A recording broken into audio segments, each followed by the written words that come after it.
आज काय विशेष या बातमीपत्राच्या सुरुवातीला आपण पाहूया आज लक्ष वेधून घेणाऱ्या 3 महत्त्वाच्या बातम्या।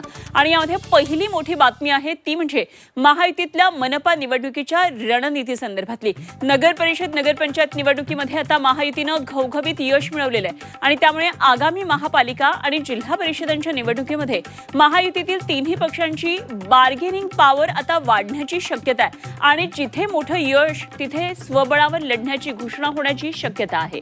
दुसरी महत्त्वाची बातमी ती म्हणजे काँग्रेस आणि वंचितच्या संभाव्य आघाडीची। काँग्रेस शिष्टमंडळाची प्रकाश आंबेडकरांसोबत अर्धा तास चर्चा झाली आहे, त्यामुळे मुंबई महापालिकेमध्ये आता काँग्रेस आणि वंचितची आघाडी होण्याची शक्यता वर्तवण्यात येते।